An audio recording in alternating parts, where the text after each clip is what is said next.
Okay, well, welcome back.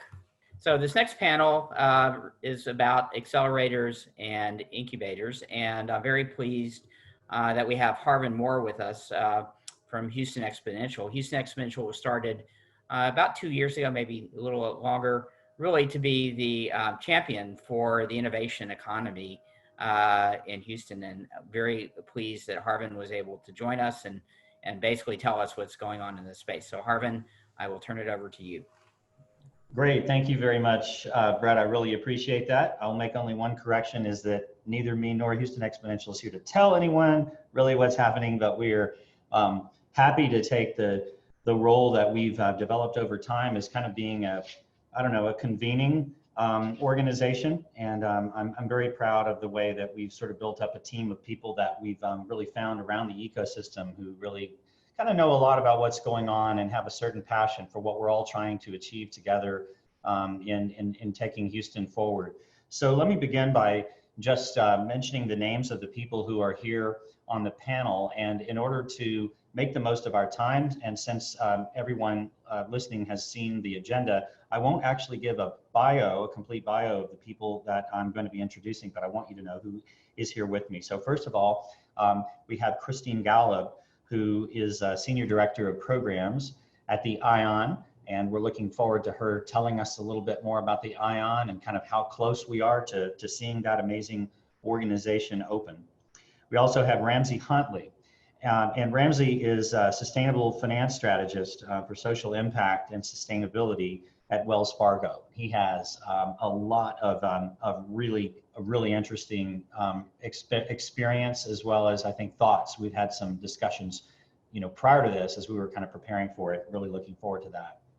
Next, we have Juliana Garaizar, and she's the launch director for Houston for Greentown Labs, which, as you guys probably know, is probably the preeminent energy accelerator in the world. And Houston is extremely fortunate that, and perhaps Greentown is too, that Greentown chose Houston as a second location. And they have recently made some announcements, and in fact, maybe even another one is coming or just happened. Juliana will let us know about that.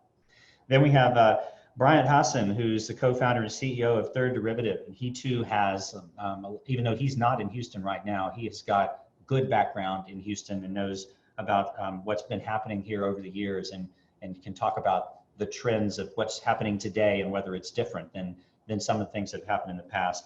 And then finally, and certainly not least, for anyone who knows anything about the ecosystem or energy, that's Brad Burke. And Brad runs the Rice Alliance. He's managing director of Rice Alliance, that in addition to many other things that they do very well, runs some of the most important forums relating to energy venture capital of all. So I'd like to begin by putting it a kind of an introductory question out there for the people on our panel. And what we'd like to know is for each of you to talk just a bit about your organization, what's unique about the organization, particularly as it pertains to what we're talking about here, energy and the low carbon energy in particular. And then kind of how it's involved with the Houston startup ecosystem. And if there's anything recently that's gone on, this would be a great opportunity to tell us. So maybe Christine, can I put it to you first? Sure, yeah, somehow I knew you'd call on me first. So I'm ready to go. As Harvin said, I'm Christine Galib. I'm the Senior Director of Programs at the ION, and it's a real treat to be here on this panel because we've really got all of the who's who of anything energy related in Houston. So just a little bit about the ION and what we do, especially with respect to accelerators. So the ION's vision is accelerating innovation, connecting communities. And those four small words ground us in what we're trying to accomplish. We're here to bring together the people who are doing all this great work located in the physical space that will be the ION building, opening in Q1 of 2021. If you're in Houston and you've driven by 4201 Main Street, you know that the glass is set in some of the windows. The ground is truly looking nothing like it looked like at the groundbreaking just about a year and a half ago, but resembling now a building. that we're really excited for the building to be open. Our mission is that the ION anchors, activates, and accelerates the innovation ecosystem through partnerships, pathways, and programs that create opportunities to advance and sustain resilient economic growth in Houston. So yes, that's a lot of P's. We do this all purposefully and with process, and I could keep going with the P's, but that truly enables us to identify the people who are doing the type of work that is creating, at the end of the day, resilient economic growth. And as Houston transitions to be not just kind of the oil and gas capital of the world, the energy capital of the world, but the clean energy capital of the world, our mayor being recognized just recently as one of the leaders in this charge. The ION is here as a physical hub that anchors a 16-acre innovation district spearheaded by Rice University. So we're super thrilled to be here. Two recent updates that are very relevant to our accelerator programs. We were just awarded 2 federal grants, one from the EDA to launch an accelerator hub at the ION. And so I don't know if Brad will say this, but yes, this is a major milestone for us that will enable us to run 3 accelerator programs at the ION. The ION Smart and Resilient Cities Accelerator, which is just launching its 3rd cohort at the end of this month. Div Inc., which serves minority and women businesses and startups, and the Rice Alliance Clean Energy Accelerator. So hopefully I didn't steal your thunder there, Brad. We're super excited for this. The second grant that we were awarded is from the MBDA, which is to launch an aerospace innovation hub. And so we will have a hub that contains not only a 4th accelerator, aerospace innovation focused, but also some of the events and programming to be stepping stones that get us up to participating in an accelerator. So we're thrilled to be creating those pathways with our partners. NASA Johnson Space Center is one of our partners for that. So we're truly well positioned and looking forward to launching as we head into the future. Appreciate that. That's awesome. And as we'll see later, we've got a little slide on the growth of accelerators in Houston. And it's not just a feeling that you sometimes get that there's more and more accelerators. It is really exciting to see it. Well, Ramsay, tell us a little bit about yourself, if you would. It's great to be with you this morning, Harvin, and joining my fellow panelists here to talk about this, frankly, really exciting topic. So I'm Ramsay Huntley, as Harvin said, sustainable finance strategist here at Wells Fargo. Certainly, proud to represent the bank on behalf of this work. And as I'm sure many of you are aware, Wells has a deep history in Texas, and one that we're particularly proud to support and work with so many folks across the Houston region. So for my work in particular, I have a focus on our $200 billion sustainable finance commitment. So for those of you that might not be familiar, in 2018, we made a commitment to finance at least $200 billion in sustainable finance by 2030. We're well ahead of schedule. In fact, as of the end of last year, we were almost 25% of the way to that target. And the target in particular has a strong focus on low carbon technology. At least 50%, in fact, should be targeted towards that. We're frankly blowing that out of the water. We're well over 65% last year, for instance. But where that gets really interesting to me, because frankly, $200 billion is a really big number that's almost meaningless in the context of the day-to-day, is how do you actually activate around that? And so that's where a lot of my work is. And so I lead the Wells Fargo Innovation Incubator. From the Wells Fargo side, we have a great partnership with the National Renewable Energy Laboratory. And it's a program that's going on nearly a decade now that we've been involved in that work. And so we work with partners really around the country to support and grow the clean tech ecosystem. So the program itself has had nearly 50 companies go through the Innovation Incubator.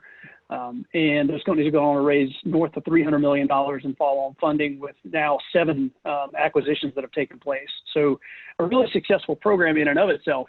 But the power of that program is the people that you see on the Zoom screen around me. So where we're really successful, in my opinion, is to dive deep into the clean tech ecosystem across the United States. And so, you're probably going to say, well, that must be Silicon Valley. Yes, of course it's Silicon Valley. Of course it's Southern California. Of course it's Boston. But you know what? It's also St. Louis. It's also Chicago. It's also Salt Lake City. There's a very impressive startup accelerator there as well. But you know what?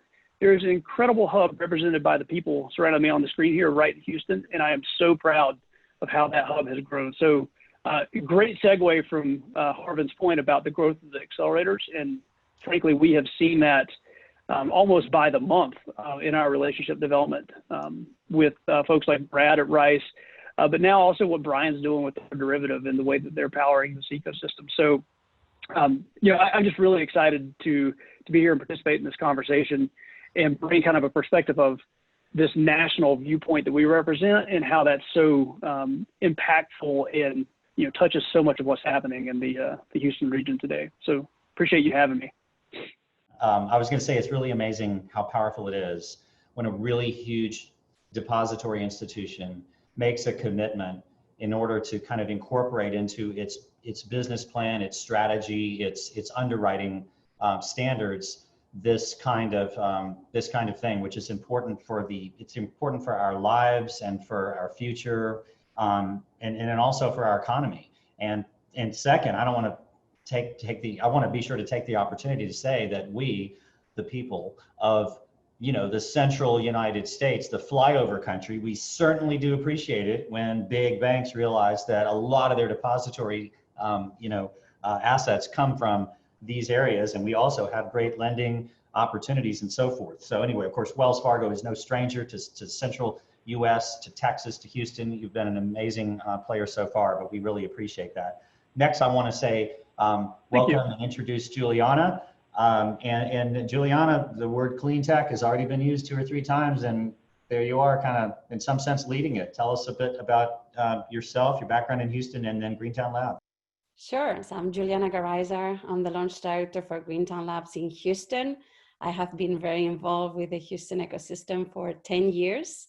And now I'm glad to lead the charge of the expansion of Greentown Labs, which is a clean tech, climate tech focused incubator. So incubator is a space, and most of our space, about 2/3 of our spaces have prototyping space. So we deal with a lot of hardware B2B companies that make and break stuff.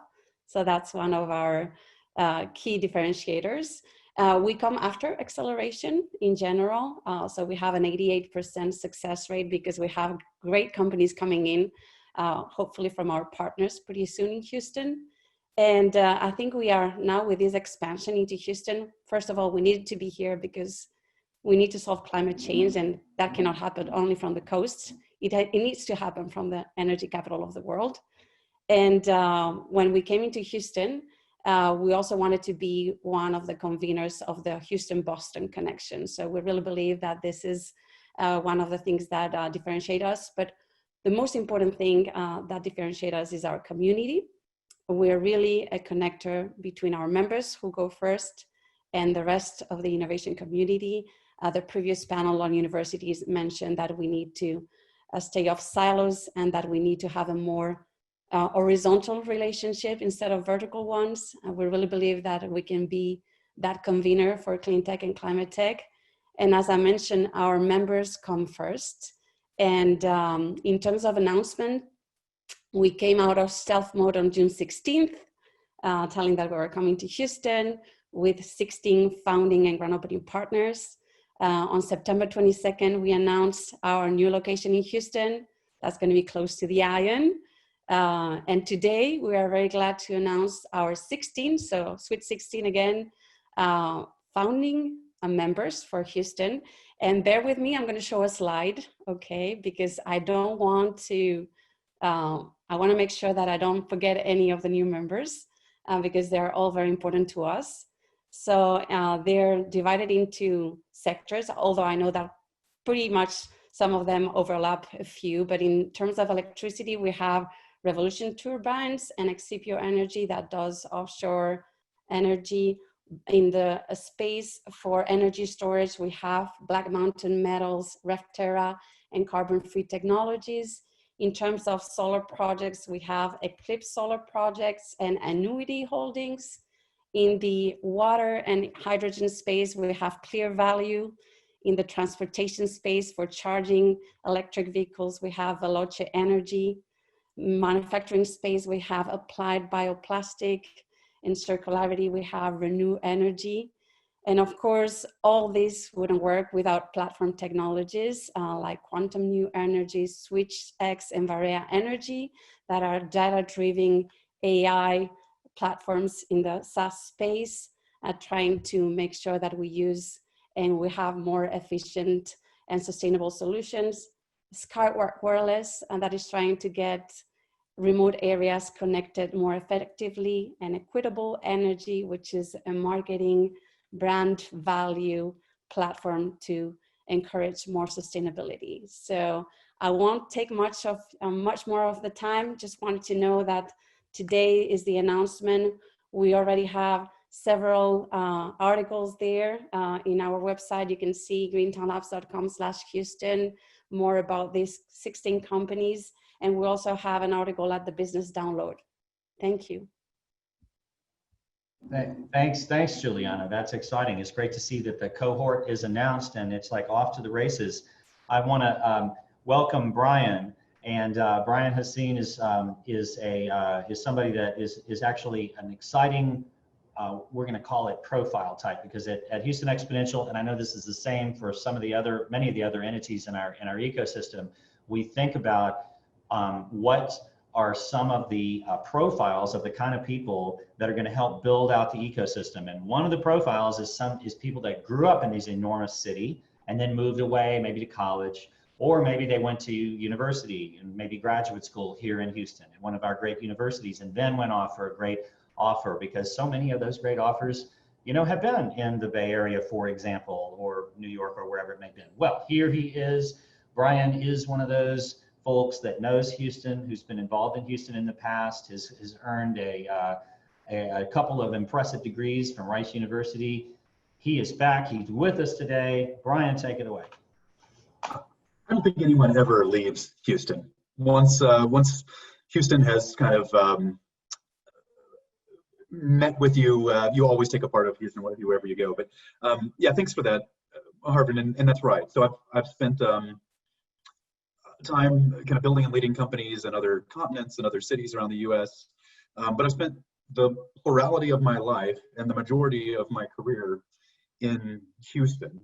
And much of that career was spent founding, leading, and scaling innovative climate tech companies, largely at the intersection of energy and IoT.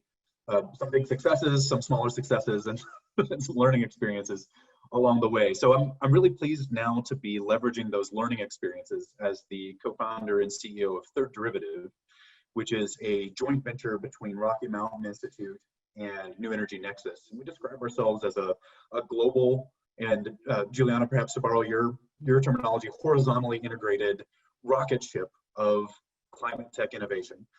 We believe that together, and only together, can we co-create a sustainable, prosperous, and equitable energy future. And so that's our role, is really to bring together the key stakeholders for commercializing, scaling, and deploying climate tech. Disruptive startups, visionary investors, global corporates, and even policymakers, to get them all kind of rowing in the same direction toward climate goals. So our focus is less on helping a few startups be successful or a few investors make some money, and really on transforming the entire system, trying to accelerate the entire rate of innovation. I think we may be the youngest organization represented here, but to be clear, we're moving with purpose and with a pace that the challenge demands. 7 months ago, we were a PowerPoint. Today, we have a significant and growing rapidly team who've built and designed a global program for all of our global partners. Virtual by design turns out to have been a good design decision at the time of COVID. But that's really our focus, is to bring global entities together to collaborate. In those 7 months, we've assembled a strong coalition of VC investors on 4 continents, representing more than $1 billion of assets under management to invest in disruptive startups. Shout out to Ramsay, because Wells Fargo is one of the first corporates to believe in us. But since then, we've built a coalition of corporates now representing more than $4 trillion of market cap to put behind scaling these types of incredible technologies. And perhaps most importantly, we put out our initial call for applications, received more than 600 promising startup applications from more than 60 countries around the world.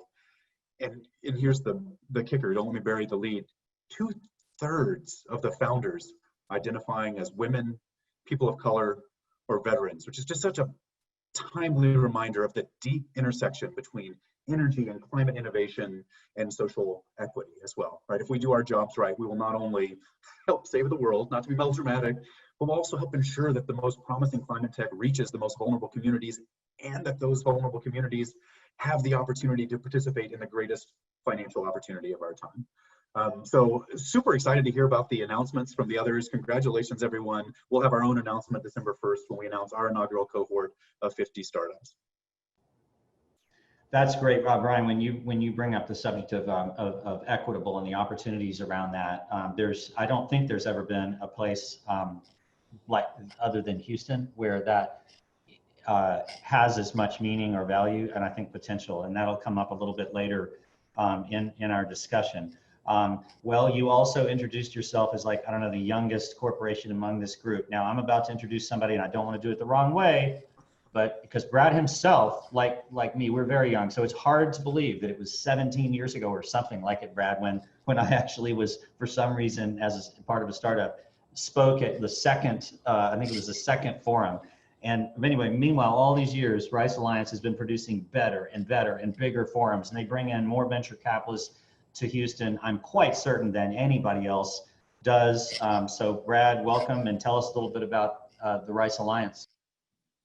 Well, thanks, Harvin. And you stole my intro, because I was going to say that we go from Bryan, who said he's with the youngest organization, to the Rice Alliance for Technology and Entrepreneurship, which is probably the oldest one on here. We were officially launched in 2000, so we're now, over the next year, celebrating our 20th anniversary of being around.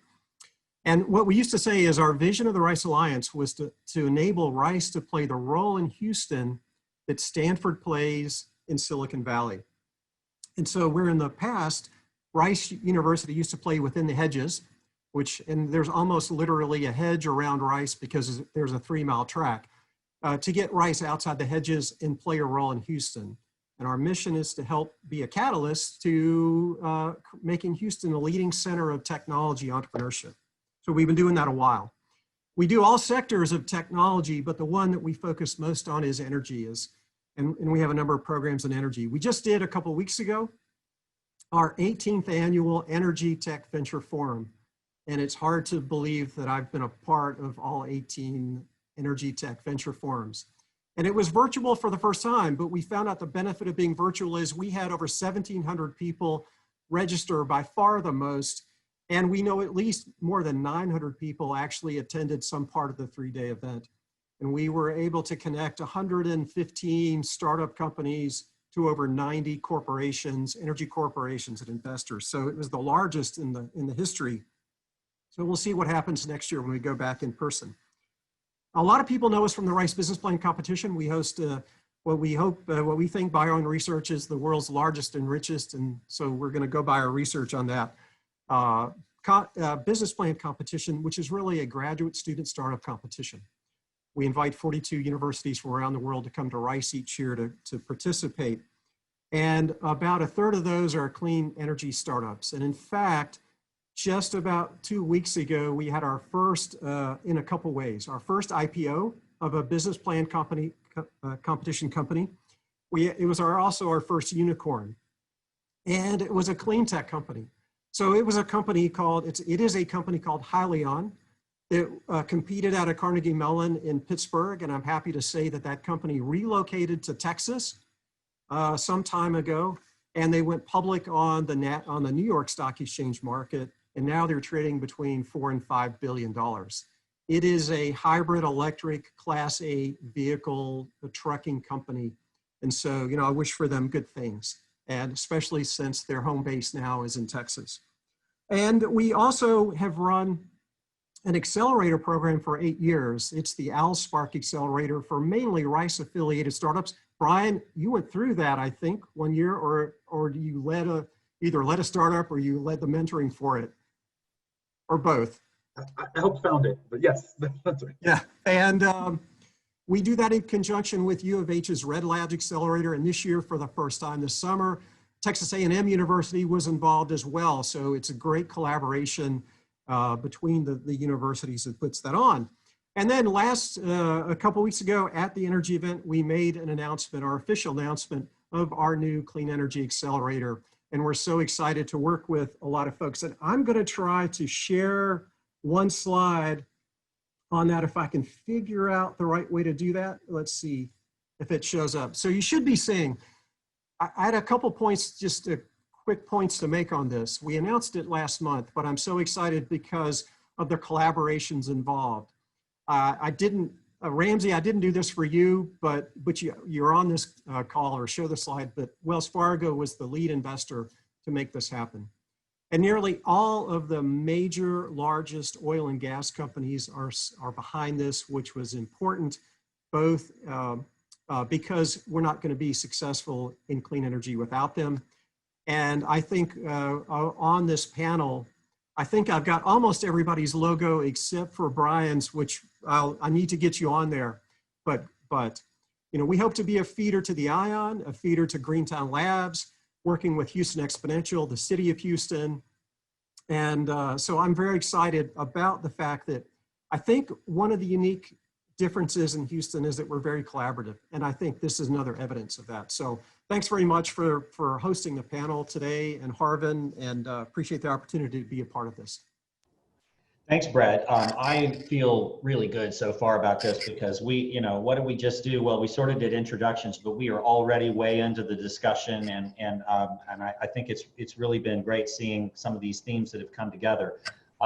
Now we're going to share a screen with a diagram because I want to set up the next section of the discussion about just kind of the idea of ecosystem, because this is a word that is just so very and perhaps terribly popular these days, and it's used for everything. And therefore, what does it mean? Everything or nothing? Well, I want to make sure that for this discussion, ecosystem means something really important. And here's what I would say. First of all, there's the idea of a system, and a system is something that is designed, it's engineered.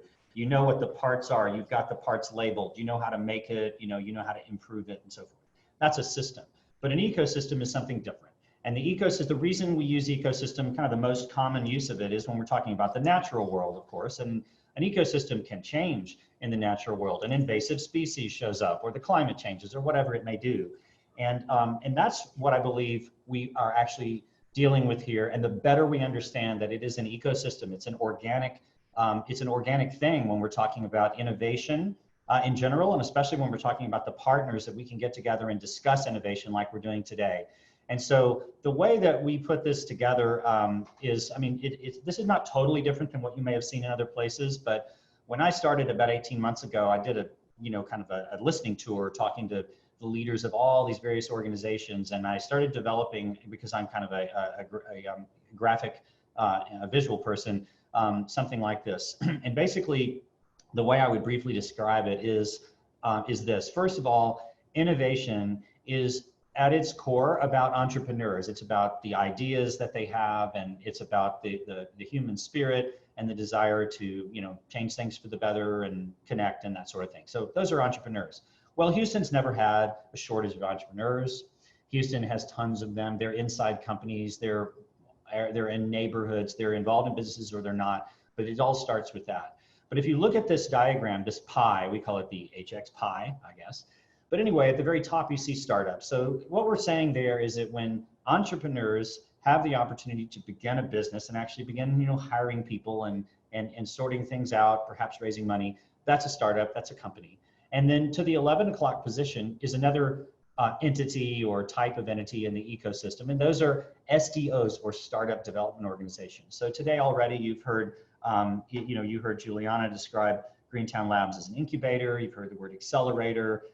We know about all kinds of co-working spaces. And SDO is not a term that's used everywhere, but it's used somewhere. And so basically we use Startup Development Organization to mean basically value-added co-working spots. So it's not that there are not other organizations which help develop startups. There's all kinds of those, but But anyway, what we mean here mostly is that kind of thing. I'll show you a little bit later the amazing growth of startup development organizations. But the point I want to make here is that there is a virtual cycle between startups and startup development organizations. So you can have entrepreneurs and hopefully they will generate startups, and that is good. But there will generate a lot more startups if you have startup development organizations, places where they can learn from each other, places that there is a curriculum offered, for example, a mentor network, access to angel capital and collaborations and meeting spaces and opportunities to bump into each other and networking and so forth. And so it's really, really important for any ecosystem to have a growing and strong system of startup development organizations. That's something that we really did not have almost at all in Houston until pretty recently. And as I say, I'll show you later about that growth. As you go to the 1 o'clock position, now what we're going to see is sort of the growth cycle of companies. So they began as a startup, and then in order to really grow, they're going to need some capital. And some things can shoestring themselves, and that's fine, bootstrap.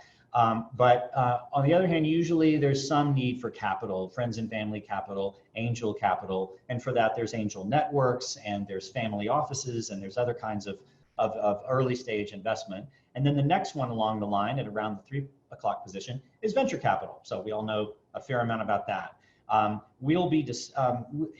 will note that Houston, as it is well known, is not a big center for venture capital. This is not the location of lots of major venture capital organizations or funds.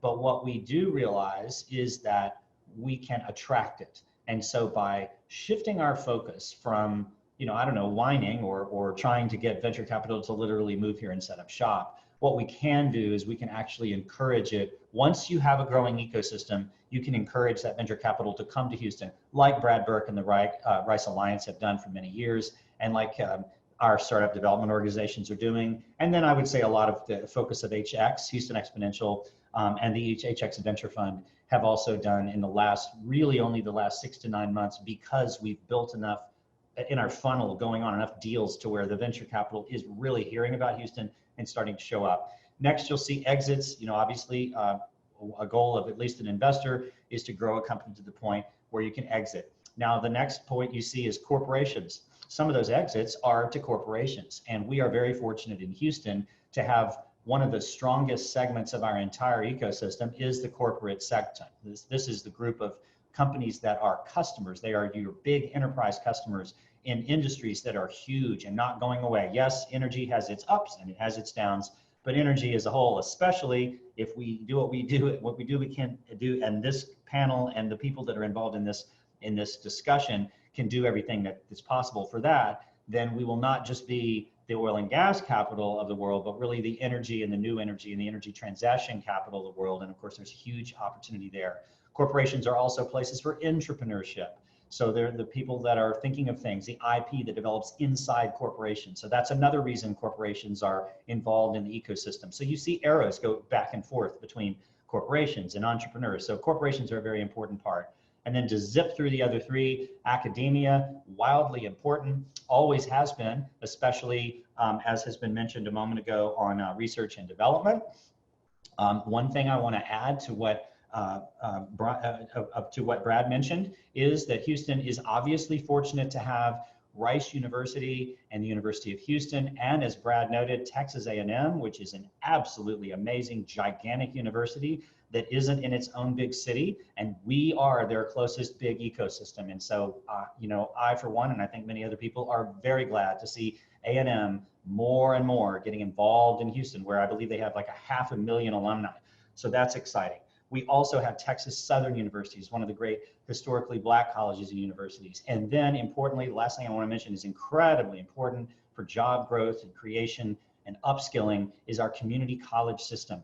Around the country, this is one of the most utilized, I think, assets that we have, very economical, tons and tons of seats. And this is where you find people who have the ability to be reskilled based on the needs of industry. And if you have a community college system, which is listening and connected, and especially with the companies and the clients where the jobs are, you can do amazing things with community colleges. So here we have Lone Star, Houston Community College, San Jacinto College, and we've got several community colleges, which is exciting. And then of course, also in academia, you don't want to forget in Houston, all the research institutions that are associated with the medical center, where, we have, I may be wrong about this, but, maybe 5 entities each with more than $1 billion a year in annual revenues, enormous research budgets. And then we have an entire set of startup development organizations at the Texas Medical Center that began only 6 years ago with the TMCX. And now there's TMCX and TMC Alpha and TMCX Plus and on and on. I mean, there's, 200,000 square feet or something out there. And so that the results of that are not even being really seen yet because, again, 6 years into it is still really early stage. Government in Houston, doesn't take very long to discuss because we have a small government, we have a relatively underfunded government, and for better or for worse, whatever you may think about that, what it does mean is that we have an economy that is used to a free market, and a government which has gotten used to the fact that it can't just dictate and cause things to do, and it doesn't have huge checks to write. So here you have, again, something that we'll discuss later in Houston, but you have this collaboration, this natural collaboration that comes from no one having really that much power and everyone having to work together. And then finally, the media, as always, and that does not just mean the old, the 3 networks, the Eye and the Peacock or whatever it used to be, but also it means bloggers and it means all kinds of individuals and communicators. The next slide, and this will, oops, can you go back one? Actually, I tell you what, why don't we stop? Let's not do that one yet. If you'll just return us to the photographs of all these wonderful people who we're talking to, if we could just run through the group and briefly get you to talk just a bit about your role in the ecosystem. So in other words, the idea of how it is that you and your organization feel that there's this collaborative opportunity that is possible that maybe wasn't happening a few years ago, and how can you make that change really the outlook of what's possible here in Houston in the next few years? Christine, or actually any order, and it doesn't have to be everyone, so just wave, speak up, whatever. I'm happy to start. So I really like Harvin, the wheel that you put in there. I really believe that Greentown Labs wants to be that glue that you mentioned that HX is, but for the clean tech, climate tech specific ecosystem. And our goal is very big. When we came to Houston, we have big, bold, hairy vision, and we want to catalyze the energy transition in Houston, and hopefully, because Houston is the energy capital of the world, in the world. So one of the things that I thought was missing in that wheel of fortune that you created is the impact that we have in the communities. By Greentown Labs coming into Houston and specifically to the Midtown area, we're impacting a local community. Climate change is impacting more the underserved communities. So we want to also be very mindful of that. So we are trying to, when we come to an ecosystem, not only figure out how to intervene with everybody else. Of course, we have MOUs with universities already. We have a lot of connections with the accelerations here that are going to feed us, and we're going to be helping them as community partners. We already have quite a lot of investors as founding partners, 3 for the Houston ecosystem, but also many other corporations that have their corporate venture capital arms. So we are very connected, but I think we still need to be very mindful also on the impact we're creating when we're coming into communities that are already there. And I think for climate change, there's a huge need for climate justice to make sure that we understand that climate affects undeserved in a more impactful way, and that they also need to be part of the solution. So we're trying to put programs there for communities. We ourselves are getting into this role of having a diversity and inclusion exercise. And that's the thing that actually we've been working quite a lot with Wells Fargo, who really cares very deeply, Tia Fuentes, with their community. So that's what we're doing. The last thing I wanted to mention is in the capital. You mentioned, Harvin, that there was a shortage of VC in Houston, but Houston has the capital, okay? We have great private equity, we have investment banking. So the money is already here. So Houston has the money, Houston has the talent and Houston has the assets to make innovation and energy transition happen. It's all about activating those and making sure we bring those to earlier stage companies so that we can somehow jumpstart this whole system in this virtual circle, as we could call it.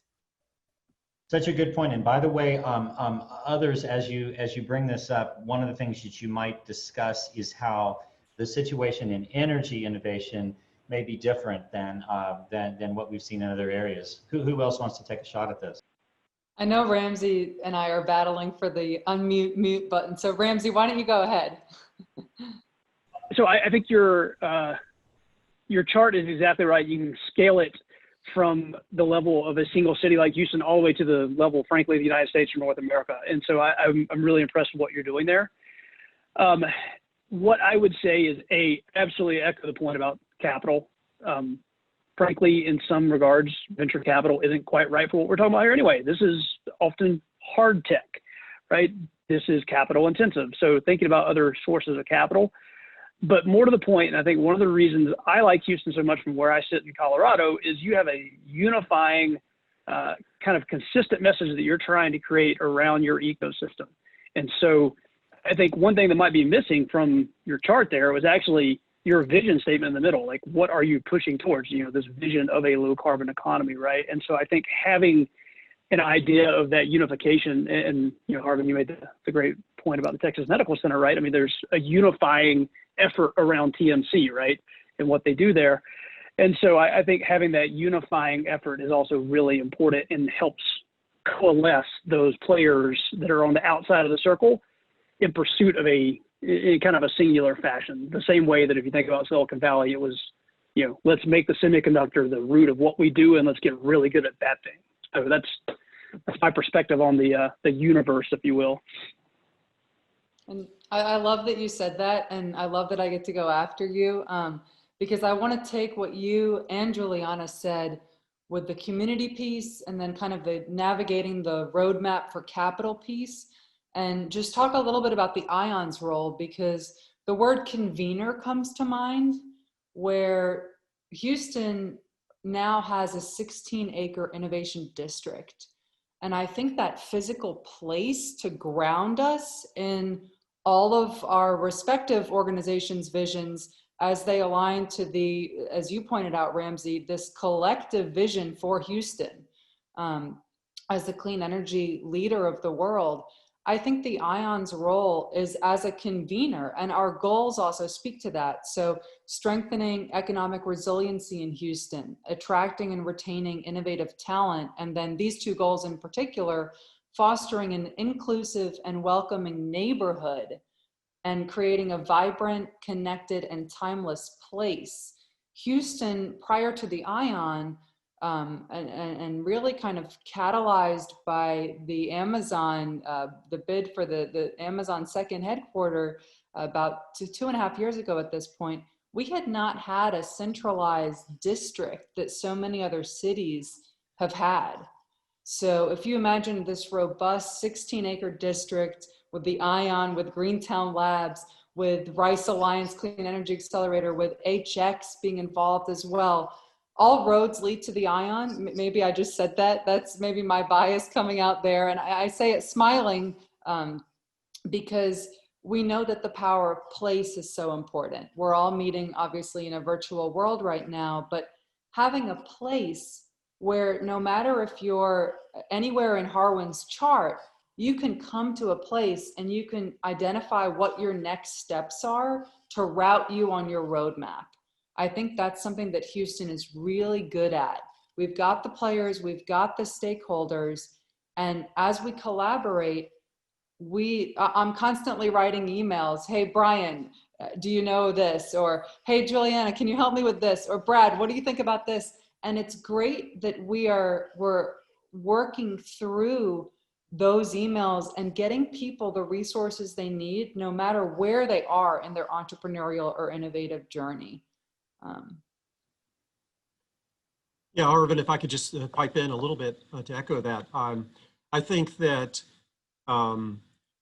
I've been around here a long time, but I actually think the ION and the Innovation District is going to be the most transformative event in the history of Houston's entrepreneurship. And now with Greentown Labs being a part of that, the momentum is really huge. And I saw Chicago really go forward when 1871 opened up an innovation hub in the old Merchandise Mart in downtown Chicago.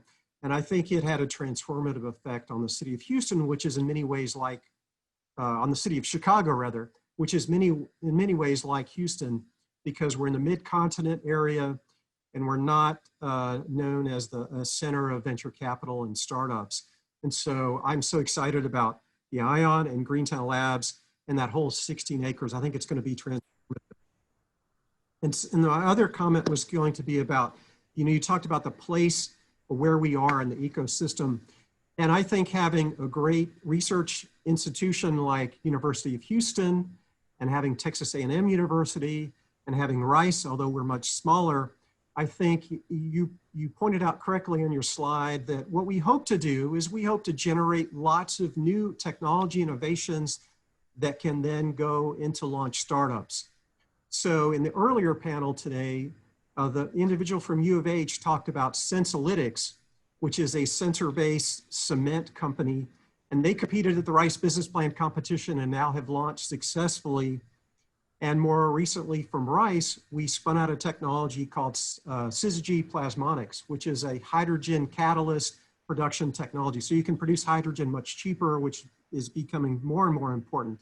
And so I hope that not only do we accelerate startups, but we accelerate the number of new startups that are founded out of U of H, Texas A&M, Rice, Texas Southern, and all the universities in the area so that we can feed into this ecosystem and help make it stronger.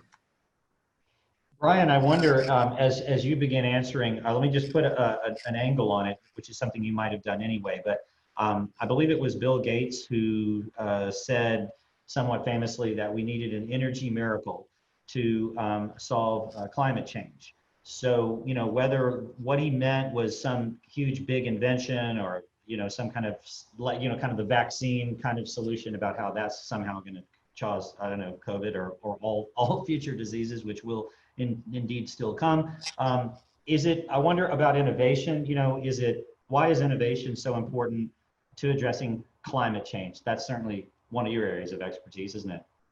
Yeah, so think about it this way. All the research, all the models indicate that if we're going to quote unquote solve climate change, it's going to take $2 to $3 trillion a year invested every year for probably 30 plus years just to deploy technology to solve climate. Some of that's going to go toward, just rapidly scaling mature technologies like solar and wind. But a lot of that's got to go to new technologies that just don't even exist yet. There was an IEA report that came out a couple months ago indicating of the 46 technologies that we need to be on track to solve climate, only 6 of them are actually on track today, only 6 out of 46. So this is a critical decade, we're falling behind. So innovation is necessarily going to play a crucial role, and it's not just the innovation itself, it's also kind of the speed of that innovation. We need to be achieving kind of breakthrough technologies at a rate much faster than solar and wind, which took 50 years to achieve their level of scale. And so I think that actually touches on some of what these other panelists were saying about kind of the roles of different organizations in the ecosystem, right? So Houston has always had these tremendous kind of assets and kind of a lot of potential energy, you would call it. And so the challenge now is how do we really catalyze that and turn that into activity, into action? And so let's take hydrogen as an example. Bryan, you brought up hydrogen, that's great. And I'm a big fan of Syzygy and a huge fan of Naomi Hallis and any of her research. And I hope to see that become really successful. Everyone thinks hydrogen has a role to play in the energy transition, but no one can really predict exactly what that's going to look like. Is it going to be fuel cell cars? Is it going to be fleets? Is it going to be heavy industry? Well, as an entrepreneur, we can never predict the future. The only thing we can do is create the future. But so I think a big part of the role of organizations like the people represented on this call is to help bring together all of the players to co-create the future, right? Imagine if Wells Fargo and Shell and Microsoft get together and say, well, we can't predict how hydrogen's going to turn out, but we can create hydrogen turning out this way, and we can do it in partnership with an amazing startup that's spinning out of a university and went through the Rice Business Plan competition, and they can have amazing support through the Innovation District, and working together. And by the way, then VCs who see that kind of corporate interest feel like it's de-risked, so they're a little more comfortable taking an early stage bet. Like, that's how we're actually going to get to the transition, right? Not by trying to predict what's going on or putting down a bet here, but by working together actually to create the future. And I think that's really the role of these ecosystem catalysts. Bryan, if I may add on to that, I really think that innovation always happens at the intersection of things and by serendipity or accident. So the more interactions we have, the more innovation we will create. But it also happens because of a sense of urgency. The SARS vaccine, I mean, there was someone who had already a SARS vaccine and didn't get funding because SARS didn't become that urgent anymore. And now that's why we are at a almost zero case of start for developing the vaccine for COVID. But the sense of urgency is now, and everybody is developing vaccines at a very, very fast pace. The problem with climate change is that we don't have that sense of urgency. Unfortunately, we now have like a lot of climate events that are creating a little bit more of that sense of urgency with the wildfires and the hurricanes and some climate refugees. But I think that sense of urgency that this is happening and that we need to find a solution is going to be the real catalyst to make climate change disappear.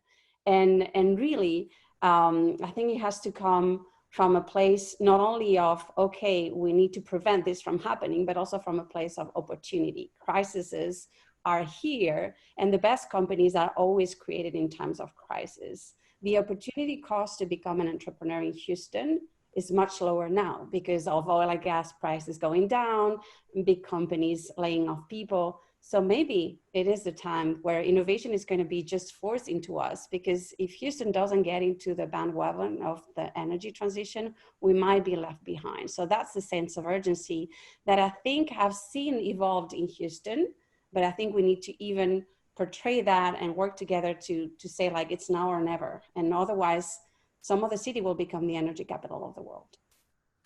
Great point, Juliana. I want to ask one kind of final question. We're getting fairly close to the end, but if you wouldn't mind, if I could get Brett to just put up there were two slides I referred to very, very quick, but I want to just show them. It has to do with the success that the overall ecosystem has shown, and I just want to mention just two things.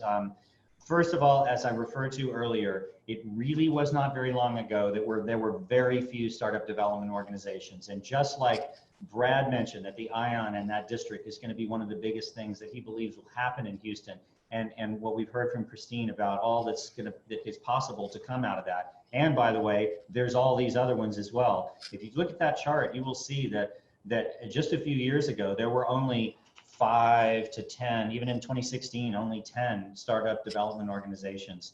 And in the last few years, it's been a hockey stick of growth as accelerators and incubators like Greentown and these others have flown into town, and it's an accelerating trend. That is really, really important. You'll see in the top right corner the number of startups that are inside those startup development organizations. So we're above 1,000 of those. And on the next slide, you'll see the results. So this is early stage. This is leading indicator, these startups and then the number of startup development organizations. But in the next slide, you will see what happens over time when you have startup development. And that is, well, I'm just going to tell you what it is in case you don't get a chance to see it, but it is, here it comes. Here comes the next slide. It's coming. The next slide is going to show you the development of venture capital in Houston and the amount of venture capital that has grown. I will just tell you what it is because you probably have heard it to some extent in the past. It's been growing very rapidly. And of course, you don't get the venture capital until you get the startups, and then the startups get their angel capital and they grow and eventually they attract venture capital. And we have a very early stage ecosystem. So Chicago was mentioned a little while ago. Chicago is one of the best practices that Houston looked at. Cincinnati, some of the others where there was an effort put together to create that growth. And so last year we had a 40% increase in venture capital that came into Houston.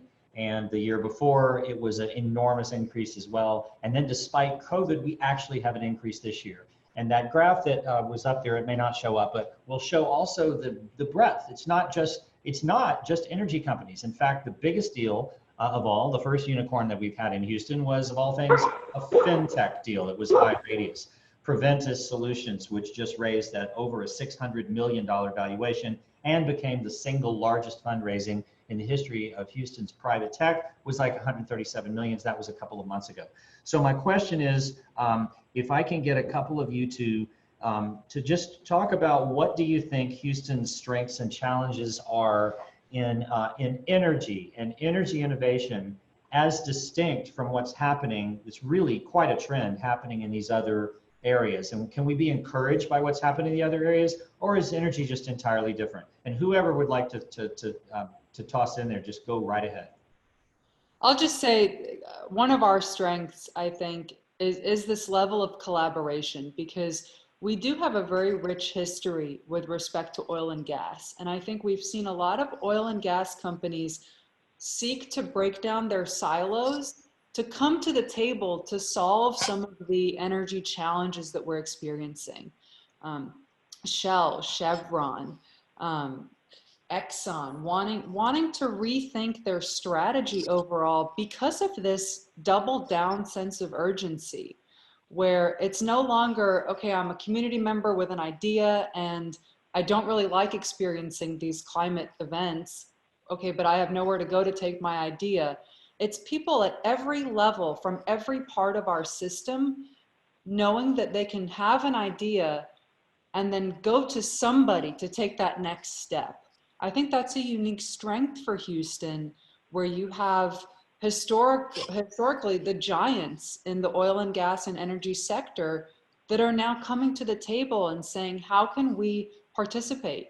Chevron signed our first lease at the Ion. They're one of our first founding tenants. And that's a huge step to be able to bring them to the table. They want to be in the building. They want to be part of the action. It's not that they want to play from the sidelines and say, well, this is all great, but we don't really want to be involved because it's not our line of business. We're beginning to rethink in a systems thinking way what solving climate change looks like. And we're drawing in people from all over the system, our city of Houston and our climate action plan, that is the very roadmap that aligns everything that we do, being in place to guide us as we take these next steps. Yeah, I just wanted to say we are real doers. We tackle the world's biggest problems. And of course, climate change is one of them. We are resilient. We make things happen. And also we are the most diverse capital of the United States. So we need to make sure we leverage on that diversity and that the innovation ecosystem becomes as diverse as our community. And that's when we will make innovation happen.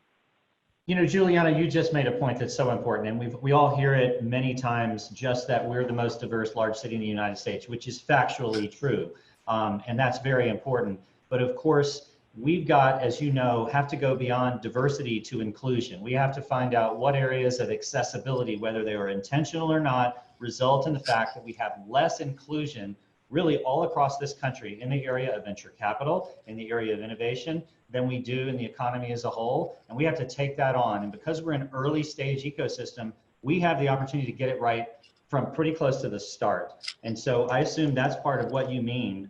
What can be done about that? What I like is that we always question ourselves and we're always eager to learn. So we are engaging in that conversation. The GHP is engaging in the conversation. HX is engaging in the conversation.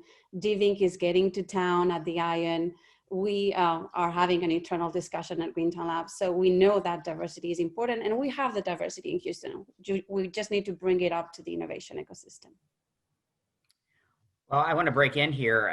We're at time, unfortunately. This is an amazing conversation you guys made an hour ago, incredibly fast.